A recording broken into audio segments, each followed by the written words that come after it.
నమస్తే, welcome to Telugu రాజ్యం. ప్రస్తుతం మనతో పాటు ఉన్నారు నట్టి కుమార్ గారు ఉన్నారు. నమస్కారం సార్.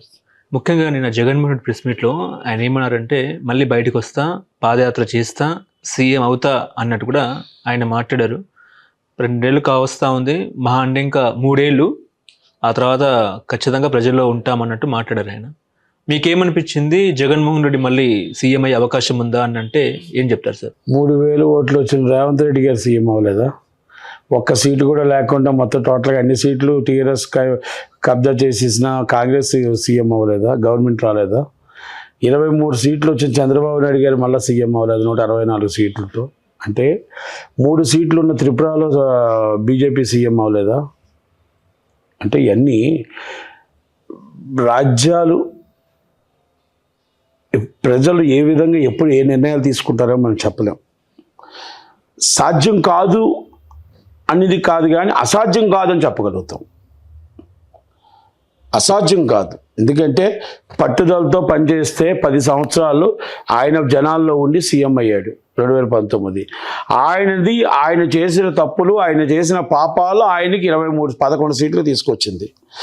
మళ్ళా ఆ తప్పులు వీళ్ళు చేస్తే ఆయన దాటానికి అవకాశాలు ఉన్నాయి. ఎందుకు లేవు? అంటే శాశ్వతంగా పవన్ కళ్యాణ్ గారు, శాశ్వతంగా చంద్రబాబు నాయుడు గారు ఏమైనా లైఫ్ లాంగ్ ఆంధ్రప్రదేశ్ మేమే సీఎం అని పెట్టుకున్నారు ఏంటి? ఇక్కడ కేసీఆర్ గారు అలాగే అనుకున్నారు, ఏమైంది?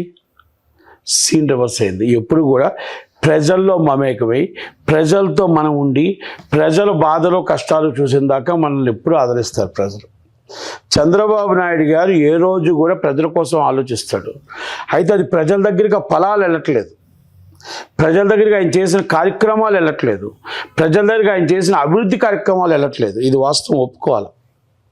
ఇది లోకేష్ గారు అయినా, చంద్రబాబు నాయుడు గారు అయినా, పవన్ కళ్యాణ్ గారు అయినా, మీ జిల్లాల్లో మీ నాయకులు పనిచేయట్లేదు, మీ ఎమ్మెల్యేలు పనిచేయట్లేదు, మీ జెడ్పీటీసీ పనిచేయట్లేదు, మీ ఎంపీటీసీ పనిచేయట్లేదు, మీ ఎంఆర్ఓలు, సిఏలు, స్టేషన్ హౌస్ ఆఫీసర్లు ఎవరు పనిచేయట్లేదు. వాళ్ళందరూ ఎమ్మెల్యేల దగ్గర పనిచేస్తున్నారు, ప్రజల కోసం పనిచేయట్లే. ఎమ్మెల్యేల దగ్గర పనిచేస్తున్నారు. ఎమ్మెల్యే ఎవరి లోన్ వేయమంటే వాళ్ళని వేస్తారు, ఎవరు తీయమంటే వాళ్ళు తీస్తారు, ఎవరి పేరు మీద ల్యాండ్ ఉండమంటే చేస్తారు, ఎవరికి మైనింగ్ చేయమంటే వాళ్ళకి చేస్తారు. ఆ పరిస్థితుల్లో ఈరోజు ఆంధ్రప్రదేశ్ ఉంది. వైన్ షాపులు ఎన్ని ఉన్నాయో నాకు తెలియదు, కానీ బెల్ట్ షాపులు ఎన్ని ఉన్నాయో నాకు తెలుసు. వైన్ షాప్ డబ్బులు ఎటు వెళ్తున్నాయో నాకు తెలియదు, కానీ బెల్ట్ షాప్ డబ్బులు ఎటు వెళ్తున్నాయో నాకు తెలుసు. అలాగే మన ఇసుక మాఫియా డబ్బులు ఎటు వెళ్తున్నాయి, మైనింగ్ ఎటు వెళ్తుంది.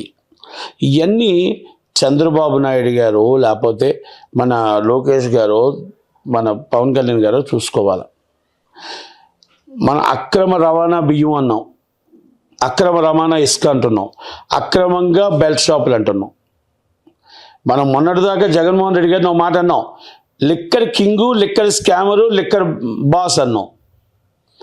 మరి ఈ బెల్ట్ షాప్ డబ్బులు ఎటు వెళ్తున్నాయి? గవర్నమెంట్కి వస్తుందా? ఆదాయం గవర్నమెంట్కి 1,50,000 బెల్ట్ షాపుల డబ్బులు ఆదాయం వస్తుందా? ఇది నా ప్రశ్న కాదు, ఇది ప్రజల ప్రశ్న. ఇవన్నీ కూడా జగన్మోహన్ రెడ్డి గారు దాన్ని లేవనెత్తుతూ, నేను పాదయాత్ర చేస్తా, మళ్ళా జనాల్లోకి వెళ్తా, మమేకం అవుతూ వస్తా అన్నాడు. ఇప్పుడు నేను మన ఊర్లో 5-6 రోజులు తిరిగితే ప్రతి దాంట్లో కూడా పండక్కు మాకు ఏదో ఒకటి వచ్చేది, ఈసారి మాకు పండక్కు రాలేదు. మమ్మల్ని జగన్బాబు ఆదుకునేవాడు, కానీ మీరు ఇచ్చిన పెన్షన్ మాకు తిరగడానికే సరిపోతుంది. అనీజీ ఫీలింగ్ ప్రజల్లో ఉంది. ఫ్రీ బస్ ఇచ్చారు, నాట్ సాటిస్ఫాక్షన్. ఈ రూట్లో నాకు బస్సు లేదయ్యా, ఎక్కడో రోడ్డు మీద బస్సు వేసుకొని నేను ఫ్రీ అంటే ఎలా అని అడుగుతున్నారు. రోడ్లు బాగాలేదంటారా? రోడ్లు వేసారంటున్నారయ్యా. రోడ్లన్నీ ఇరిగిపోయి ఉన్నాయి.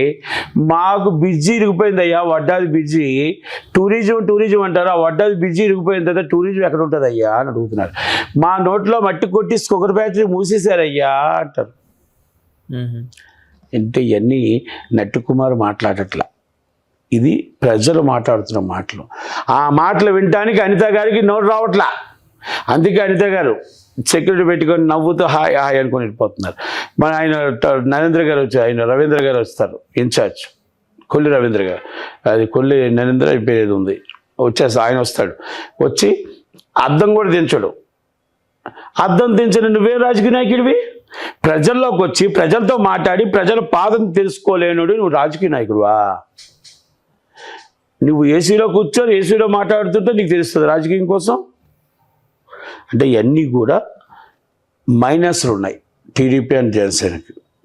అవి ప్లస్ రావాలి అంటే మన పోలవరం పూర్తి చేసామా? పోలవరం స్టార్ట్ చేసామా? అమరావతి పూర్తి అవుతుందా? రోడ్లు పూర్తి అవుతాయా? మనం ఇప్పటికి వచ్చి సినీ ఇండస్ట్రీకి ఏమైనా చేసామా? సినీ ఇండస్ట్రీ 2 సంవత్సరాలు అవుతుంది స్టూడియో కానీ, లేకపోతే ఒక పునాదులు వేసామా? గూగుల్ పునాదులు వేసామా? లక్షల కోట్లు ఉద్యోగాలు ఇచ్చామా? మనం చెప్తున్నాం సమిట్లో మనం ఇన్ని రాసాం, ఇంత చేసాం, అంత చేసాం అని. ఒక్కదానికైనా పునాది పడిందా? 2014 నుంచి నాట్ ఓన్లీ జగన్మోహన్ రెడ్డి గారు, చంద్రబాబు నాయుడు గారు ఎన్ని పునాదులు పడ్డాయి, ఎన్ని లక్షల ఉద్యోగాలు మనం ఇచ్చాం, ఎన్ని లక్షల మంది మనకి బయట ఊళ్ళ నుంచి మన ఆంధ్రప్రదేశ్ స్థిరపడ్డారు. 2014 నుంచి ఎన్ని కార్పొరేట్ హాస్పిటల్ పెట్టాం, ఎన్ని కార్పొరేట్ మెడికల్ కాలేజీలు పెట్టాం, ఎంతమంది గవర్నమెంట్ కాలేజీలు పెట్టాం, ఎంతమందికి ప్రీ రీఎంబర్స్మెంట్ ఇచ్చాం. ఇవన్నీ ఇది నా ప్రశ్న కాదు, ఇది ప్రజల ప్రశ్న. మనం విజన్ రాసుకుంటూ వెళ్ళిపోతే కాదు. విజన్ 47 మనకు కనబడుతుంది, అంకిని గాడిలో కాదు, ప్రజల్లో ఏమైనా ఉందా అంటే మనం చేసే పని ఏమైనా ఉందా అని అడుగుతున్నారు. గూగుల్ ఆఫీస్ అన్నారు. గూగుల్ ఆఫీస్కి ఎక్కడ వైరల్ అవుతున్నాం? ఎక్కడ పునాదేశం? నవ్వుతున్నాం, సరదా, హ్యాపీ. గూగుల్ ఆఫీస్ వచ్చింది, సంతోషం. అంటే క్రెడిట్ ఎవరికి ఇస్తారు? చంద్రబాబుకా, జగన్మోహన్ రెడ్డికా? ఆ క్రెడిట్ భోగాపురం ఎయిర్పోర్ట్ కానీ గూగుల్ తీసుకొచ్చారు కదా. గూగుల్ తీసుకొచ్చిన దాంట్లో చంద్రబాబు నాయుడు గారు స్టార్ట్ చేసింది, జగన్మోహన్ రెడ్డి గారు అవ్వచ్చు, ఫినిషింగ్ ఎవరు చేస్తే వాళ్ళే ఉంటుంది. గూగుల్ ఆఫీసు ఒకటి, భోగాపురం ఎయిర్పోర్ట్. భోగాపురం ఎయిర్పోర్ట్ అనేది స్టార్ట్ చేసింది చంద్రబాబు నాయుడు గారు, ఈయనేం తేలేదు. తర్వాత ఈయన అయంలో పక్కన పెట్టి కూర్చున్నాడు. ఆయన అయం వస్తేప్పుడు పూర్తి చేసి ల్యాండింగ్ చేసి ఈ సంవత్సరంలో పూర్తి చేస్తున్నాడు. మీరు భోగాపురం ఎయిర్పోర్ట్ కట్టామని సంతోషపడుతున్నారు. ప్రజలు 1.5 గంట మొత్తం టోటల్గా మళ్ళీ అదనంగా మాకు 2,000 రూపాయలు 3,000 రూపాయలు ఛార్జ్ పడుతుందని బాధపడుతున్నారు, భయపడుతున్నారు. 1.5 గంట జర్నీ పడుతుందని భయపడుతున్నారు. అనకాపల్లి నుంచి ఎలమంచిలి, పాకిరాపేట నుంచి రావాలి అంటే ఒక రకమైన రేటు పడుతుంది. విశాఖపట్నం బీచ్ దగ్గర నుంచి రావాలంటే ఒక రకమైన రేటు పడుతుంది. శ్రీకాకుళం వాళ్ళకి దగ్గరయ్యింది, విజయనగరం వాళ్ళకి దగ్గరయ్యింది, వీళ్ళకి కూడా దగ్గరయ్యింది. ఇప్పుడు మీరు ఆ వందే భారత్ రైలు లేకపోతే ఇంకోటి ఏదైనా కనెక్టివిటీ వేస్తే కొంచెం బయటపడతారు.